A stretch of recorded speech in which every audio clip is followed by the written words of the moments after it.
This week on Caring Communities, we will be looking at nose bleeding.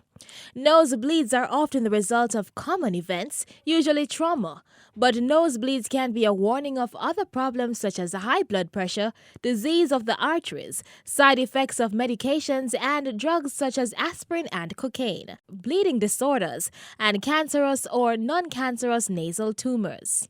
Nosebleeds are caused by a small blood vessel rupturing. There are two main types of nosebleed, upper and lower septum nosebleeds.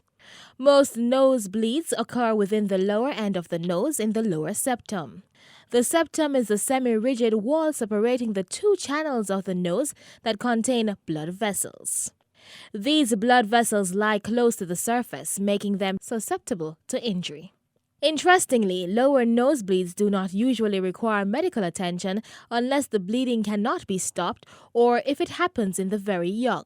Fact: the most common cause of nosebleeds is through trauma, such as a blow or smack to the head, high altitudes, colds, allergies, and certain types of medications. In treating the lower end nosebleeds, sit up straight and pinch the nostrils together firmly for 10 minutes. You can place a cold compress or an ice pack across the bridge of your nose. Vaseline can be used if the cause of the nosebleed is dryness. For upper septum nosebleeds, they are rather rare. Bleeding begins high within the nose and blood flows down the back of the mouth and the throat even when the person is sitting up or standing. Those nosebleeds can be very serious and do require urgent medical attention. But be careful not to jump up and down when the bleeding stops. Just take things easy. Do not blow your nose or it will dislodge the clot and will probably start your nosebleed again. If a nosebleed does not stop after 10 to 20 minutes of direct pressure, seek medical assistance immediately.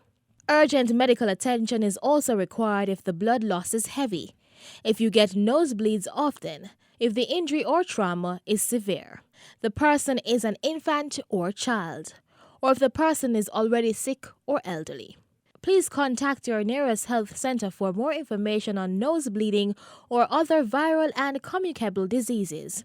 For solutions on your health and the community, I am Carrie Ann Thomas.